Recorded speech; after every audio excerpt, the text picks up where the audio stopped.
Hey everybody, today I'm going to show you how I build a slant board, brought to you by Ultra Running.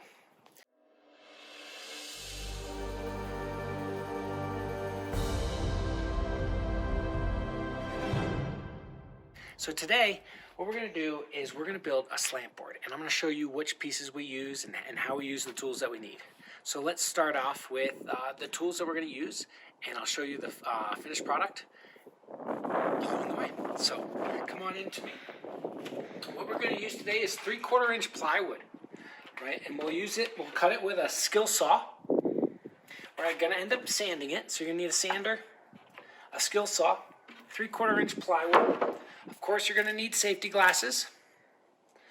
I've got a speed square to help me with some of my markings, measuring tape. We'll also use a drill for drilling in some wood screws. And then we're actually going to put some grip tape on so our feet don't slip when we have the slant board. The tools are pretty simple that we're going to be using today. And hopefully the finished product is going to look something a lot like this. What we have here is a slant board that I made a couple years ago. It's at a 45-degree angle. And today we're going to make a 30-degree angle. So let's get cracking. First, so now we've got our 3/4 inch plywood, and how to determine the size and the width, the height and the width of it, what I'd like you to do is stand on it.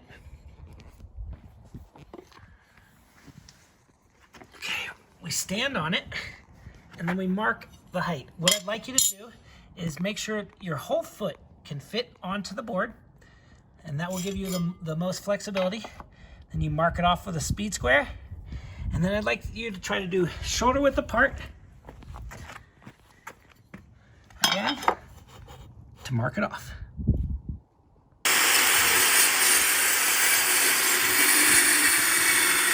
Okay, so now we've got our top plate for the slant board.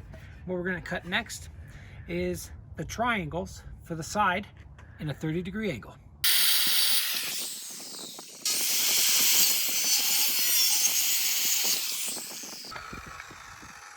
The key with all these cuts is measuring twice and cutting once.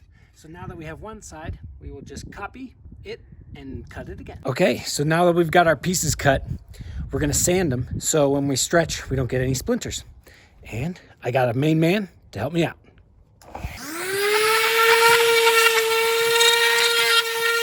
So after we've cut the pieces, we're gonna pre-drill some holes.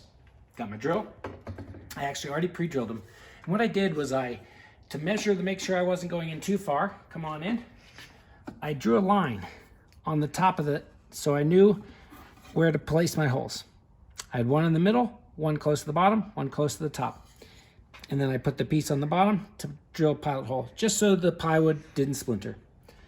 Measured it out, drew a quick line, drilled some holes. So now what we did is we put our triangles and the top piece together. We screwed it together.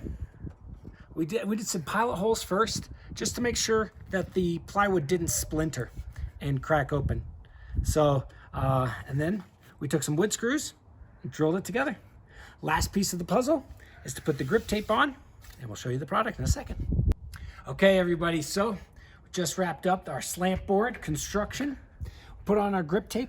I'll tell you one tip to make sure the grip tape is sticky is we cleaned off the surface with just a nice damp rag, and that will make sure that the sawdust that you kick up from sanding is all brushed off. And here is our final product. You can see when you compare it to the 45-degree angle, it's a little bit less steep. Depending on your flexibility, whether you're here or here, you've got options. And that's how you build a slant board. Make all your running be an adventure.